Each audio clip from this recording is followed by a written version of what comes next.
you want to know my opinion on what I think, just keep on watching.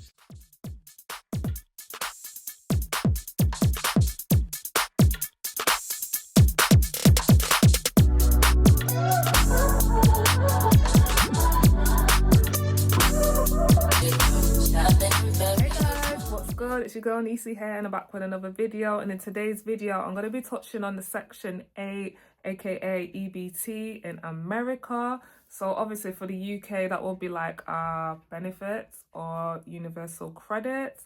So currently I am on benefits, so if I was in America I'll be on section 8. But yeah, the people are freaking out in America. So Trump has decided to put a freeze on it. So it's giving people that are on it 2 years to basically get their act together, and they have to go out there and get a job. Keir Starmer's trying to do something similar, you know what I mean? He's cutting benefits for people that haven't worked in like forever or a decade.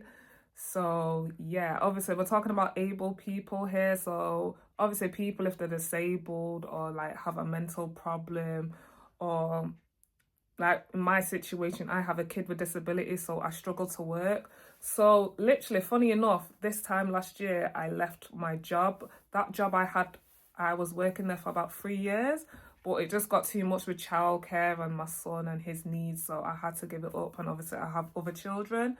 But yeah, he's particularly going after people that have just like never worked. And it's the people that come on TikTok and YouTube and he's like, I'm on Section 8, I'm on EBT, I got this nice house, I got these nice, you know what I mean, just doing the most, going on these lavish holidays. So if you don't know, when I first started this channel, I think it was like my 4th video, I touched on a woman that's got 7 kids, 7 baby fathers.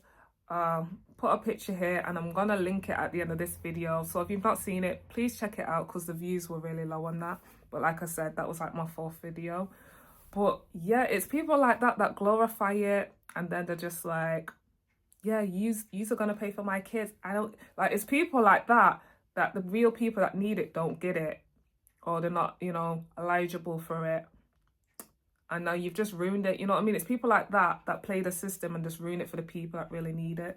So the first clip I'm gonna roll, it's gonna be a guy actually breaking down what Section 8 is, and then we'll get into some people's reactions. Section 8 is for the extremely poor. The U.S. government classifies the poverty line, or the extremely poor, right at $32,150 per year if you're an individual. So, if you are at this level of poor, you can go to your local housing authority and apply for what's called a housing voucher. They might make you wait 2, 3, 4 years because the demand for free housing in the U.S. is so high. Once they issue you your housing voucher, it's going to tell you 2-bedroom, 3-bedroom, 4-bedroom. You need to now go out in the marketplace and look for a property that has the same bedrooms that you're approved for on your housing voucher. You give your voucher to the landlord, they're going to take it to the local housing authority. From there, an inspection will be requested. Once that landlord passes a Section 8 inspection, now you can move in, sign a lease, and then the landlord will start getting that guaranteed monthly income from the federal government. And you, as a tenant, might pay anywhere from $15, $20, $50 per month as your rent portion. Guys, I'm doing a free webinar this Wednesday, 8 p.m. Eastern Time. Enroll in the bio. I'll see you there. The mom that has 7 kids from 7 different baby daddies receiving $3K a month in EBT is trashy parenting. The fact that you've been giving birth since the age of 14 is a tragedy. The fact that your 19-year-old son is helping you raise your 6 younger kids is parentification. The fact that you thought it was a good idea to go out and have unprotected sex and unplanned pregnancies while you had children that you could actively not provide for is trashy parenting. The fact that you flex on getting $3K a month from having kids that you did not plan for is trashy parenting. Yo, and the parents that are defending her, y'all need to do better. And literally, you probably shouldn't even be having kids, because how do you justify this type of parenting? 7 different men bred you. Trashy parenting. Be so for real. So that last clip that's just gone, I love that guy. He's always coming for just parents, like bad parenting, you know, gentle parenting, parents that are just stupid, parents that are playing the system. I'm gonna put his TikTok here. I hope he doesn't mind, but I love him. I follow him. I get a lot of my clips from his content. Like, he's just a straight shooter. He says it how it is, and I pretty much I agree with him most times. So like he said, like, that woman was having kids from she was 14 years old. Now she's got the eldest child helping her raise the younger kids. So her eldest child's now 19. But yeah, she was just on TikTok buzzing like, yeah, I've got 7 kids, 7 baby fathers. I get $3,000 in like EBT, you know, vouchers, payments, whatever. You know, she's on Section 8, a house is paid for, da da da da. And it's just like, it's nothing to buzz about. First of all, I'm not even trying to put my business out there, but I get a figure similar around to what she's got, and I don't have 7 kids. So let that sink in. Like, she thinks she's getting money, but not really, because it feels like she's just had kids back to back just so she can be on EBT for the rest of her life, and you know the taxpayers are basically paying for her lifestyle. But 3K is nothing. Like, it is something for her because she's not getting up and working for it, but it's not because I'm getting a good amount figure and I've only got 3 kids. If you get what I mean. So for me, when I see these people come on and they're buzzing, it's nothing to be buzzing about. The other day, a girl was getting dragged on TikTok because she showed how much she was getting in universal credits. Again, I was just looking at her and I was like, I get more than you. So when I see people that get a certain amount and they're buzzing, I'm like, that's chicken change. Like, it's nothing to be buzzing about. But I'm not trying to put my business out there. But all I'm saying is how much she gets for 7 kids. 7 kids is a lot. 7 different like personalities, attitudes, you know what I mean? Just little bodies. Like, 7 kids is a lot. You could have been like me, had less kids and been on more money, but you wanted to lay on your back and let 7 different men not inside of you shoot up the club, whatever you want to call it, which is really disgusting. But yeah, let's get into the other clips. When I first heard of Section 8 and public assistance, it sounded like I hit the jackpot. Like, I'm finally here. I finally get to live a good life, rent-free. I get to keep my money in my pocket because I get my rent paid. Little did I know that it would ruin my life.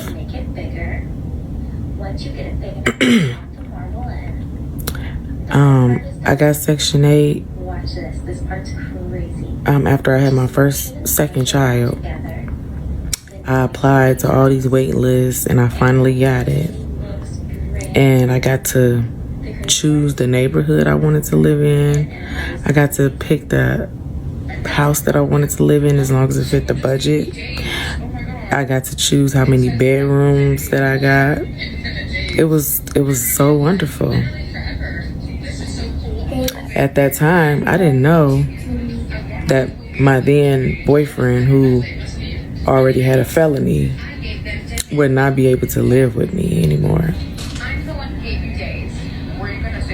So now, us living together had to be a secret. When it was time for inspection, I was hiding his shoes and hiding his clothes and hiding his belongings so that they wouldn't know that there was a man living with me, which caused tension. It caused, some resentment, and I'll talk about that later. But at that time, I didn't know how it was causing a separation between us. But we did it.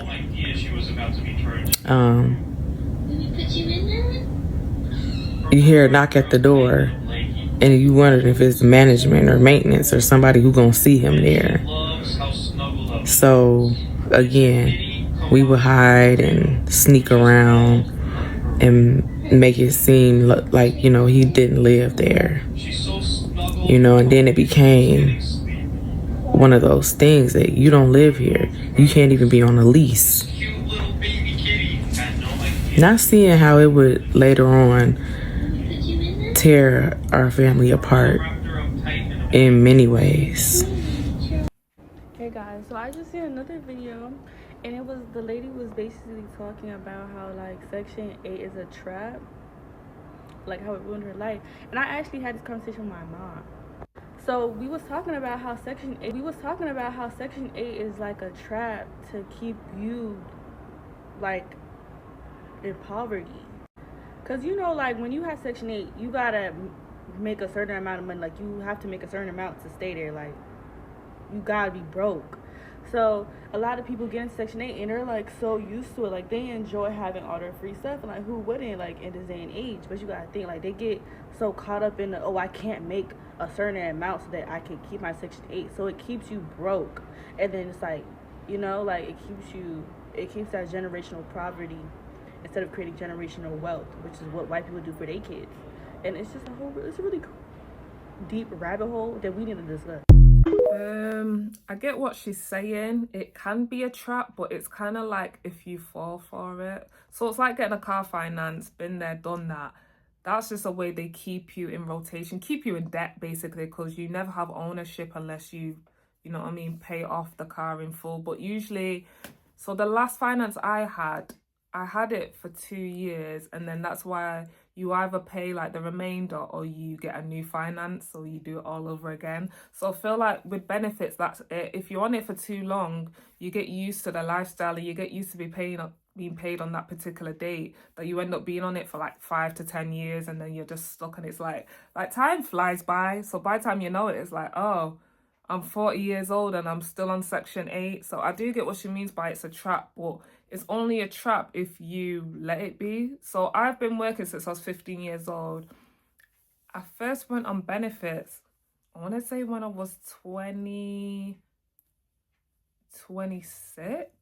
So that's a big gap that I've been working. So I was working and I went to uni, fell pregnant, yada, yada, yada. And then most of the time I've just been working and been on a little bit of benefits. But it's till I had my son, and then obviously he had disabilities, that I had to give up work a year ago and then just proper focus on him. And then childcare is out like through the roof, so that's another reason. But to show you that I've always worked and been on benefits, but some people have literally just been on like strictly benefits, Section 8 the whole life, and it's like you've literally got no work experience. Like that is insane. Like, wow. I know 2 people that have literally never had a job and they've just had kids back to back. Actually, I know 3. Someone else has just popped into mind. And it's just like, I can't imagine it. You know, when you talk to your kids, you'll be like, oh, I used to work at McDonald's, I used to work here. You know what I mean? For examples. But when you've never worked, you can't even share that with your kids. Like, what example are you setting for your children and the next generation? So it's definitely people like that that need to get their asses into work. Food stamp, Section 8 housing, and so forth. I am presently on Section 8. I've had Section 8 for 26 years. My mom gave it to me 26 years ago. I've been maintaining it, but at the same time, I've always looked at Section 8 or any government resource for that matter as a stepping stone. You know, it was never there or in place to keep it for life. That's what I've always thought. But then when I obtained it, you know, and I kept hearing things, oh, you can move with it, you can go to different states, you can relocate, as long as you maintain a certain budget or, you know, yearly budget, you can keep it. If you go over a certain amount of money, you know, if you get up to $50,000 or $60,000 a year, then, you know, they terminate your voucher. You know, things I've learned being on Section 8. I need to transition off. You know, I'm making good money, and it's been presented to me, you know, through my workers, you know, on Section 8, you know, because I'll make a certain amount of money on my job, you know, and it's not hourly, it's a salary. So when you get to a certain amount of money status, they'll come to you like, listen, you're making too much money. If you want to keep your Section 8, you gotta, you know, work less hours or get less money, or you can keep the money you're making and continue on, but, you know, you're gonna relieve yourself from this resource. And I wholeheartedly agree, you know, because again, I've raised my children. My children are grown. You know, I have no little babies. I have no grandkids. You know, it's just me, you know, and I just feel like it's time to relieve myself of the resource of Section 8. But at the same time, then you think about it like, oh, what if something happened? You always have that thought like, oh, what if like something like the world shut down, like when COVID hit? How do I pay my rent if I don't have a resource?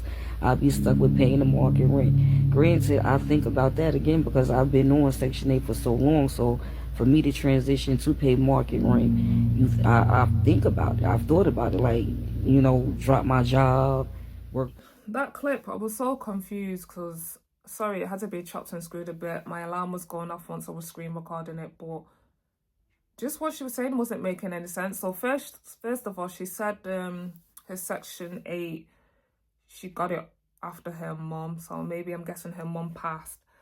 But because Section 8 belongs to the government, you know what I mean? Like, it's not an inheritance, like, so why is your mum passing that down to you? And this is what I mean. I feel like a lot of parents that are on the benefits, they're setting the next generation up to fail. It's just like, well, my mum stayed at home all day. She was on benefits. I'm going to do the same. You know what I mean? Like, you need to, like your parents, they're your first like coach. Like, they motivate you. You look at them and, you want to be like them. Like, they're meant to inspire you to want better in life and do better. So when your mum, there used to be the saying when I was younger that people on benefits to stay at home and watch Jeremy Kyle. The Jeremy Kyle show got cancelled years ago, but there are people that just smoke, drink, stay home, do absolutely nothing and just live on benefits in the UK. I don't know what daytime shows out in America. It might have been Jerry Springer, but that was a running joke back in the day for people on benefits, because when you're on benefits in Section 8, people kind of, look down their noses at you. There's like a stereotype for people that are on it. Some good people, some bad people with everything, you know what I mean? But yeah. When I was in college, we used to get a thing called EMA where it would pay the students to go to college. That got cancelled. I think it finished, so I was in college for 3 years. I think my last year of college, that just got chopped. So with that saying, I feel like Section 8, EBT, benefits, it's not always going to be around. I feel like we've got maybe 5 years left of it. And that's me being like lucky, like counting our lucky stars. But the benefits ain't gonna be here. So people need to get their act together. People need to be saving. People need to be investing. That's why I'm trying to do a no spend year, because you just don't know what's around the corner. And the same people that will be on these benefits in Section 8 won't have an emergency fund. Guys, my car got clamped the other day out of nowhere. It ran out of tax. And thank God for emergency fund, because my car, if I didn't have money in my emergency fund, my car would still be clamped. And I need that for the school run. I need that to do my food shopping. Like, I use my car a lot. I'm in my car like every day. So I just was thanking God, like, thank you for that emergency fund, because I don't get paid until near the end of the month and it got clamped near the beginning. So, you know what I mean? So yeah, people need to get that act together. Like, come on, man. The times that we're living in, with all the wars and, Trump making all these rash decisions, people really need to fix up. Same with Keir Starmer for the UK. Keir Starmer's doing a madness every day, just like Trump. People need to get that act together. Hey family, I'm back. I found out something else. I don't know if y'all heard or not, but Trump is getting rid of that Section 8 and EBT for these people that don't want to get out here and go to work. Your time is up, baby. Y'all, I know most people like us really not feeling Trump, but I'm kind of feeling him on what he's saying about this. Now, how many of y'all have family members, friends, people that's been living off Section 8 for 20 years? They rent $3. They don't go to work. Not that they can't go to work. They don't want to go to work. Now, let me say this on the sidebar. They do have some people that need Section 8. Some people that, medically, they can't go to work. Or, they just can't physically. I get it. I'm not talking to y'all. I'm talking to these ones that your mama been on Section 8 all her life, and she ripping and running and doing this and doing that, and then you seen she was on Section 8, paid $3 rent. So now you, as a young girl, because you done got pregnant and you got a baby, you go run out there and get on Section 8, and you ain't working, and you having child after child after child, and y'all all on Section 8 getting food stamps, $1,000 a month. And no, that's all about to stop. That's who I'm talking to. Okay? Trump said that's enough. So for us people that goes to work, that's working, he said you got to have at least 30 hours. Okay? 30 hours a week to qualify for the program. All right? So most of us that work on a regular basis, 30 hours ain't nothing to us. This is what we do. So guess what? We gonna be the ones walking around in the grocery store with the big baskets, because we deserve it. All these years, they've been letting people with no job. They walking around with 2-3 baskets full of groceries, and us hardworking people, we got a little handheld basket with 2-3 items in there, because that's all we have left out of our check. And they sitting around getting fat food, eating lobsters and shrimp and crabs and all this other good food, and we can't even eat that. And we the ones going to work. So I'm glad Trump didn't flip the switch, baby. So all y'all that's living it up right now, that's able-bodied to go to work, and you're choosing not to go to work, you better get ready. Because, baby, y'all finna get them notices. And them notices gonna come soon. And like he said, real quick. And those of us that go to work, we ought to be able to go and apply for some food stamps and see what it feel like. To be able to go in the line and slide a card with pride. Because it's not for the ones that don't have nothing. It's for the ones that's working to have something. It's our turn now, y'all. So I'm telling y'all right now, if you able to go to work, you better get out there and start filling out them applications. If you want to have a place to live. It's time to get up and stop being lazy. Because, baby, this is not the American way no more. Trump said no. And y'all can be mad all you want to. I told you. Things are changing. You ain't gonna like it. But guess what? You got to go with it. So, that's what I got for y'all today. No more Section 8 EBT for people that don't want to go to work. Y'all time is up. Leave a comment, y'all. Let's talk about it. I liked that woman, but yeah, she told no lies. She was making me laugh about like the shopping carts. You know, you see people that are on Section 8 or EBT and they're just, you know, the carts are full. They're doing all these like, come shopping with me. While there's people that are working 30, 40 hours. They can barely get, you know what I mean, the everyday stuff that they need. And obviously they're tired from doing all the work. And then, you know what I mean, they can't buy steak, lobster. But then you see all these people on Section 8 buying all these.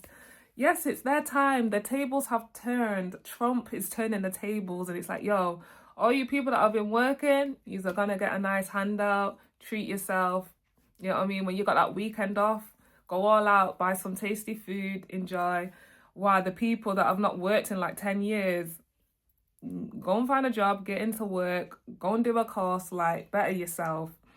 And yeah, look after your kids, because you just can't expect the taxpayers to pay for your kids. Like, as much as they think they're robbing the system or the government, no, you're robbing people that work and that pay tax, like dead ass, as they say in New York. Like, so it's just not right, and it's hard to feel sorry for them. Obviously, I feel sorry for the ones that really do need to be on Section 8, but come on, we all know, especially being on TikTok, we all know there's a lot of people that shouldn't be on it, but they're on it.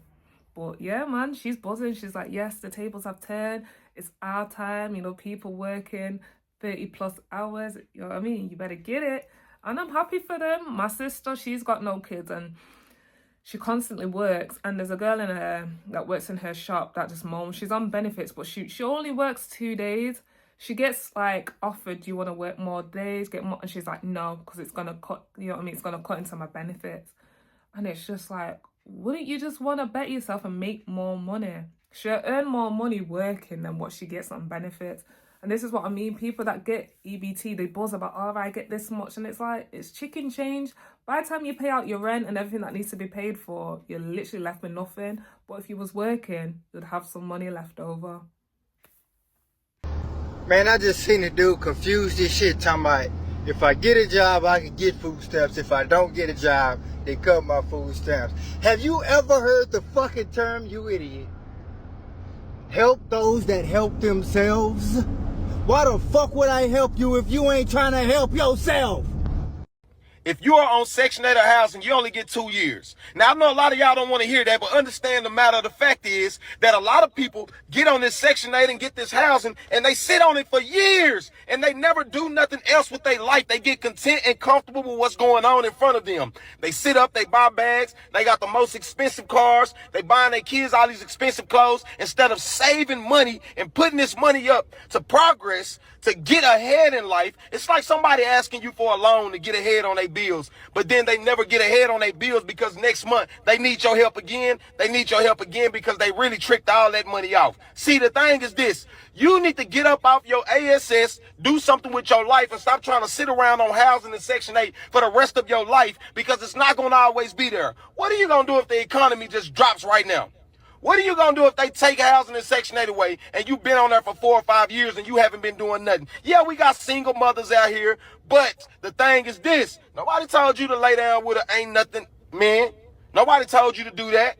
Nobody told you to not finish school. Nobody told you to be content with your life and not want to have your own business, get established. Nobody told you that. Nobody told you that. Y'all say, oh, the old people was once young as well. Why didn't they do something different with their life so when they got older, that they would be established? Man, God bless y'all, man. Both of those clips of those men, no lies told. Like, why should the system help you when you don't want to help yourself? And you know what? Being on benefits, you get so much. Like, obviously, you get help with housing, school or nursery fees. Obviously, in America, I think you get help with the hospital or dental care, prescriptions. Speaking for over here with that, I'm not sure with America. So what he was saying, like, why should we help you when you don't even want to help yourself? You know what I mean? Like, make it make sense. And like my man said in the second clip, it is only meant to be a stepping stone. Like, you're only meant to be on it when you're down. And then once you build yourself back up, then you don't need it anymore. So like my sister that works, she had to go on it during COVID because obviously everything got shut down, etc. So she was on it for about the 2 years that we were proper like lockdown. Once everything opened again, she went back to work and came off. She hated being on it, especially because she's got no kids. And it's, I don't know, when you're a single parent and you're able-bodied, she's like, nah, that is not the life for me. And I just feel like with benefits or Section 8, they're just in your business constantly. Like, if I take a shit, I have to ring UC up and be like, yo, I took a shit today. Like, you can't breathe too hard. If you don't tell them, your money will get chopped or it'll get stopped completely. So that's the other part. It's hard to have like freedom. Like, if you're going out the country longer than a month, you have to let them know. They're just literally all in your grill. So that's another part that I don't like about being on it. It feels pretty ableist to me that you can't buy hot food off EBT, because the majority of people on EBT are people that are either disabled or are low income. If you are disabled, you very likely cannot cook for many reasons. Some disabled people can't stand up that long to be able to cook like a meal because it takes like 30 minutes of standing. It's a lot of effort and energy that some chronically ill people just do not have. But also some people physically cannot cook. Like, they physically can't do it. So if we're limiting them to only cold foods, that means anything that is pre-made has to be chilled out before they can eat it. So that means that they would have to then cook it for it to be warm, which means that they can't have a hot meal unless they physically make it themselves, which many people on EBT fucking can't because they're disabled. So, like, I don't know. It just has always felt weird to me. The entire idea of not being able to buy hot food is stupid to me, because you get the same amount of food stamps either way. Like, it genuinely does not matter whether or not their sandwich is hot or cold. I feel like people should be allowed to buy food with EBT That's it. Like, I feel like that's crazy. Okay, so because I have a son with disabilities, and obviously in the UK, there's a thing called PIP after DLA for when you become an adult. And I thought that was really interesting what she touched on. Because in the UK, they give you money, you can get vouchers, and even Keir Starmer, he kind of wants to change some of the benefits to vouchers. But I just don't think it will work. So you see like what she was talking about, that some of the food's pre-made or it's frozen. Yeah, like she said, a lot of disabled people they either can't cook or they physically can't stand or maybe use their arms.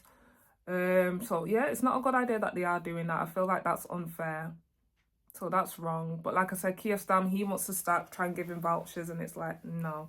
Because obviously, let's say like the free school meals, shout out to Marcus Rashford, people, like parents get that for their kids when it's half term. A lot of parents still use that for drugs, alcohol, cigarettes. So they're trying to make that into vouchers. And obviously when you do the food shop, there's only certain products you can pick up. So no alcohol, etc. I get milk vouchers. Well, I've got a milk card, a health card for my youngest. So back in the day, it used to be like little vouchers, but now they changed it into a card because people were doing some funky stuff with it. So this is what I mean. There's always people abusing the system and just messing it up for everyone else. But she touched on a really good point about them ready-made meals, or just, you know what I mean? If you're disabled, that's the whole point of you claiming that you're disabled. Like, I can't cook. So they should give like people that are severely disabled the money so they can buy what they need to buy. But yeah, I just wanted to put that video in just to, you know what I mean? Because I thought that was very refreshing what she was saying. And I wanted you guys to see that. Whew, okay, guys. So that's it for this video. It was a lot. But let me know in the comments, please. Do you think this is a good idea? Out of all the stuff and all the changes Trump's been doing, I feel like this is a good idea, and it gives the people who have been working their backs off a little bit of a break, and the people that have just, and I hope he's gone in for the people that have not worked in like a decade. Like, that still blows my mind that you've not had a job in 10 years, and we're not coming for people that are disabled or people that really do need to stay home and look after the kids. It's like when your kids are in school, what do you do all day? I know people, all their kids be at school, like 3 kids, and they're literally just at home doing nothing. I'm like, it's crazy. But yeah, please like, comment, subscribe, and share this video. Stay safe, and I'll see you in my next one. Bye.